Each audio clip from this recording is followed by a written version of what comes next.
Rajamahendravaram bridge county township వాసులకు మౌలిక సదుపాయాలు కల్పించలేదని, తమకు న్యాయం చేయాలంటూ బ్రిడ్జ్ కౌంటీ టౌన్షిప్ వాసులు నిరసన వ్యక్తం చేశారు. మాకు న్యాయం చేయాలంటూ నిరసనలు తెలియజేశారు. లక్షలు వెచ్చించి విల్లాలు, ఫ్లాట్లు కొనుగోలు చేశాక అక్కడ సరైన వసతులు లేక ఇబ్బందులు పడుతున్నామని అన్నారు.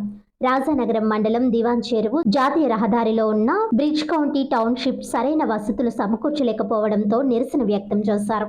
అక్కడ స్థానిక వాసులు మాట్లాడుతూ సుమారు 50 ఎకరాల విస్తీర్ణంలో మినీ అమెరికా అని పిలువబడే బ్రిడ్జ్ కౌంటీ టౌన్షిప్ 2013లో ప్రారంభించారని అన్నారు.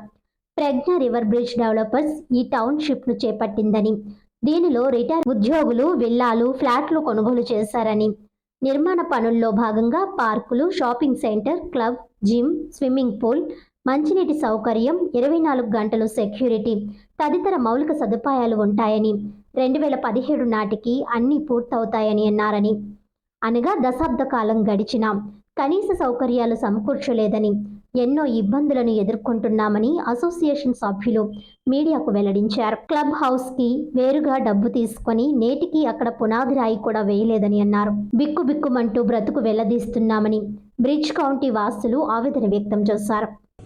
అక్కడ ఎలక్ట్రికల్ వైర్స్ అనేది చాలా ప్రాబ్లంగా ఉంది. ఓపెన్ వైర్స్ అంతా కూడాను ఎక్కడ కూడా ఏదో టెంపరీగా ఏదో ఒక సెల్లో టేప్ చుట్టేసేసి వెళ్ళిపోతారు. బట్ రీసెంట్ గా గ్రాస్ కటింగ్ చేయిస్తుంటే మా గార్డెనర్ కి చాలా పెద్ద షాక్ తగిలి అతను ఒక అరగంట సేపు మామూలు అవలేకపోయాడు. ఆల్మోస్ట్ ఏమైపోయాడో తెలియని పరిస్థితిలో అంత డేంజరస్ గా ఉంది. ఇక్కడ ఎలక్ట్రికల్ అనేసరికి చాలా పాయింట్స్ అంటే 2-3 క్రిస్ప్ గా చెప్పాలంటే ఎలివేటర్, మన లిఫ్ట్ ప్రాబ్లమ్, రెండోది అక్కడ ఎస్టీపీ ప్రాబ్లం ఉంది.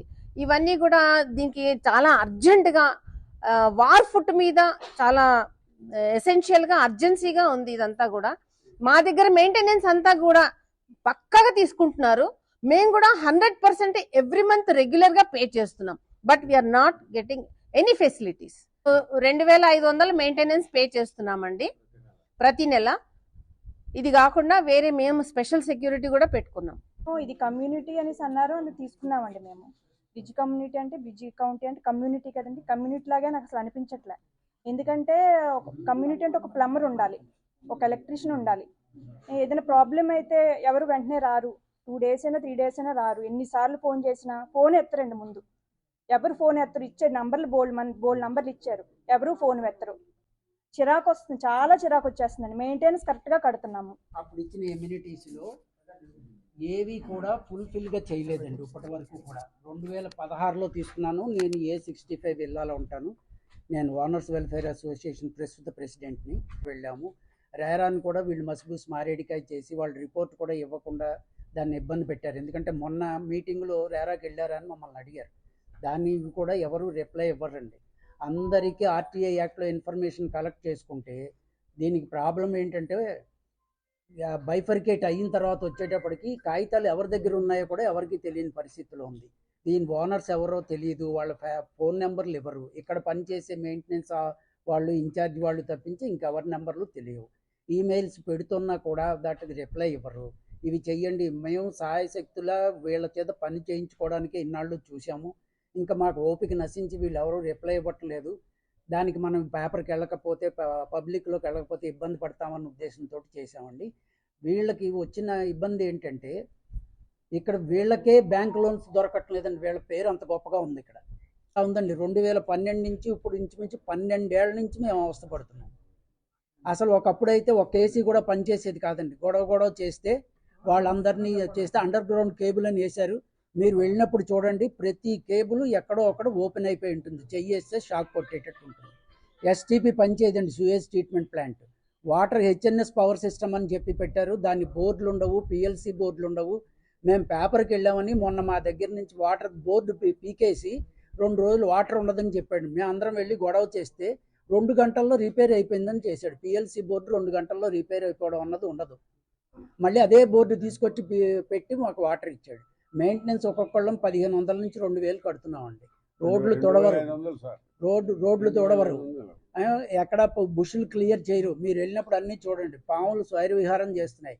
సరే, కోతులకి కుక్కలకి అన్ని చోట్ల ఉన్న ప్రాబ్లమే, మేమేం కాదంటం లేదు. వాటికి మేము ఎఫర్ట్ తీసుకుని కొన్నిసార్లు కోతుల్ని పట్టించి అన్ని మేము వేసుకుని చేసుకుంటున్నాం అసోసియేషన్, వాళ్ళు ఏం చేయటం లేదు.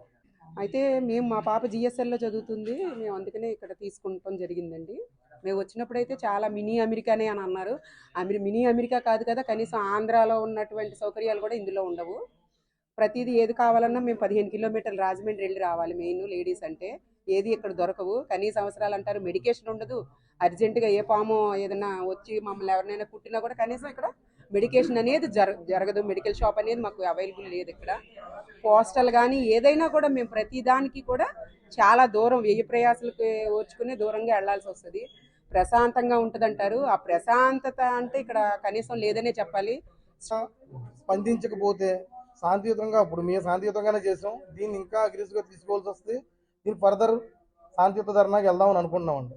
మాది కార్పస్ ఫండ్ 2.6 crores వాళ్ళు అనౌన్స్ చేసింది, మా దగ్గర అందరూ కలెక్ట్ చేసింది. 1.2 crores వరకు క్లబ్ హౌస్ అమౌంట్ ఉంది, ప్రతి అపార్ట్మెంట్కి 70,000 వచ్చింది. Total 5 crores amount bridge county Pragna river bridge developers limited కంపెనీలో ఉన్నాయి. మేము వాళ్ళకే పే చేసింది. వాళ్ళు దీనికి రెస్పాన్సిబిలిటీ, ఈ సొసైటీ మెయింటెనెన్స్ అంతా వాళ్ళే చేయవలసిందే. మా సపోర్ట్ ఉంటుంది, కానీ వాళ్ళు ప్రాపర్గా